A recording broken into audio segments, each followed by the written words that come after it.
o imam do fio e fini mais fidèle wa fidèle puis do son ramadan ton e fo wele de mi lo me mi do ramadan we bo se bo pa mau bo pa bo do mau bo na nu me bo fli wa mo no kan so no mi to wa mo no me ma do le ale bo na nu bo zebide bo do savonu be o bo savonu no zo mi ton le o ni lo ne putu na no te o do le ti ale da fodi bo na blo wu mo blo sun e ma so yin sun ramadan no to me do sun ramadan no ton e sun so ko d'accord mais sun de bi me ma wu de mina kondo ramadan me kele ma wu no de bo no do te bo no mi pon ya un sun e ko le bi me on ma wu de bo no chomi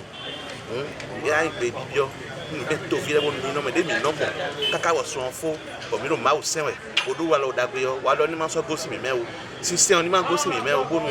ndidi e mi do nu ma wu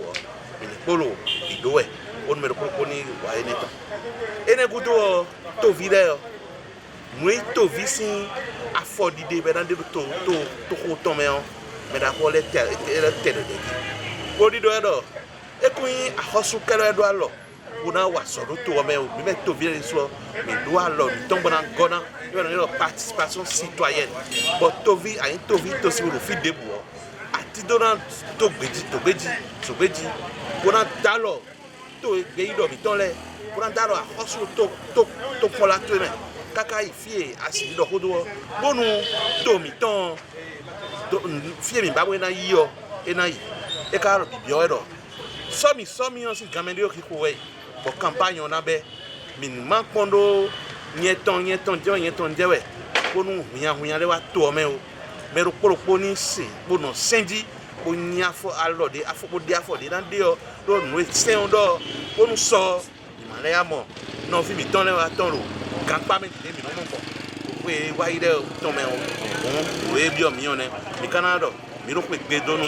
to vito si le bi we be na vi le bi e ko to be me fi obi do tajio amale mwero agome kalavi agori plateau taun le o mi ro pe to yenu wa lo me ro ko de nu e me ro ko to mi do gbe nu be ma imale nu o ka dalo mi bo remi ka so fo mi do gbe nu e bi